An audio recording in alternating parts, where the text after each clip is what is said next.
যে আওয়ামী লীগ আর গণতন্ত্র একসাথে যায় না। যখনই আওয়ামী লীগ রাষ্ট্র পরিচালনার দায়িত্বে এসেছে তখনই সে গণতন্ত্রকে ধ্বংস করেছে। জানেন যে বাংলাদেশ একটা দীর্ঘ সংগ্রাম লড়াই করে একটা ফাঁসিবাদীর হাত থেকে আপাতত আমরা মুক্তি পেয়েছি এবং একটা সুযোগ সৃষ্টি হয়েছে এখানে গণতন্ত্রকে একটা প্রাতিষ্ঠানিক রূপ দেওয়ার জন্য। আওয়ামী লীগ দেশের অনেক বড় ক্ষতি করেছে। আমি বরাবরই একটা কথা বলতাম যে আওয়ামী লীগ আর গণতন্ত্র একসাথে যায় না।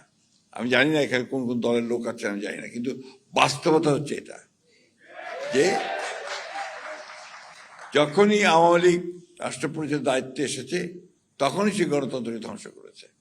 এবং আপনি জানেন, অনেক পুরনো লোক যারা আছে তারা জানেন 1975 সালে আওয়ামী লীগ একটা একদলীয় শাসন ব্যবস্থা প্রতিষ্ঠা করেছিল বাকশাল।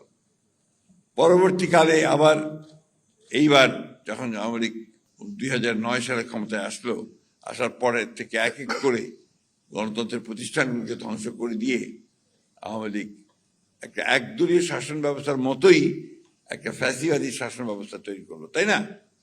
আপনারা কেউ কোনো কথা বলতে পারতেন? ইলেকশনের পর তো একটাও ঠিক হয় নাই, সব নিয়ে চলে গেছে জোর করে লুট করে, তাই না?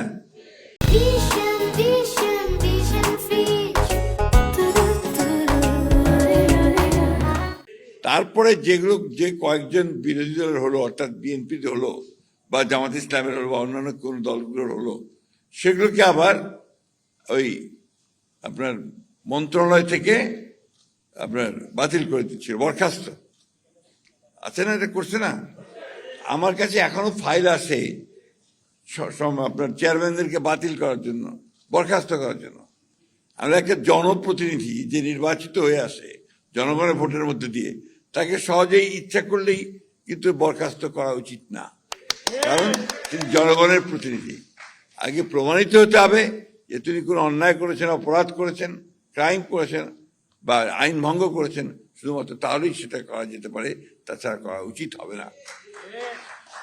আমরা চেষ্টা করছি যাতে করে সেই আইনটাকে আমরা ঠিক মতো আনতে পারি, যাতে করে সহজেই আপনাদের জনপ্রতিনিধিদেরকে বরখাস্ত করা না যায়।